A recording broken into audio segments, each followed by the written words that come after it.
بسم الله الرحمن الرحيم.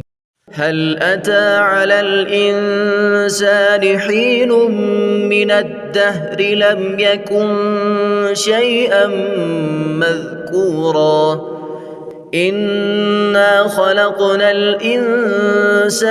من نطفة أمشاج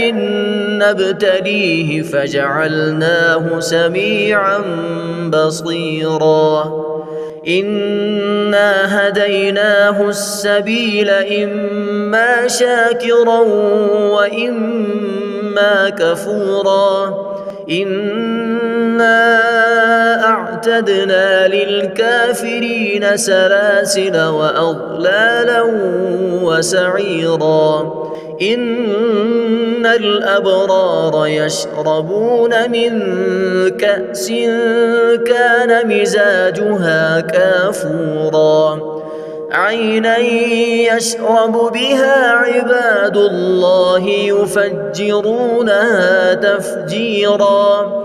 يوفون بالنذر ويخافون يوما كان شره مستطيرا ويطعمون الطعام على حبه مسكينا ويتيما وأسيرا إنما نطعمكم لوجه الله لا نريد منكم جزاء ولا شكورا إنا نخاف من ربنا يوما عبوسا قمطريرا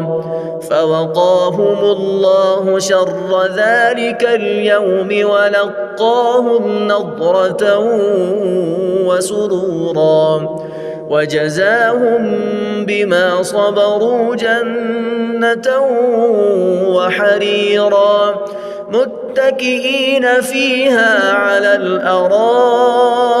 لا يرون فيها شمسا ولا زمهريرا ودانية عليهم ظلالها وذللت قطوفها تذليلا ويطاف عليهم بآنية من فضة وأكواب كانت قوارير من فضة قدروها تقديرا ويسقون فيها كأسا كان مزاجها زنجبيلا عينا فيها تسمى سلسبيلا ويطوف عليهم ولدان مخلدون إذا رأيتهم حسبتهم لؤلؤا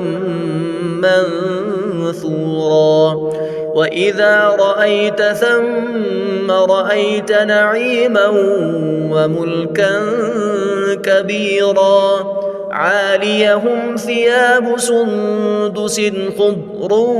واستبرق وحلوا أساور من فضة وسقاهم ربهم شرابا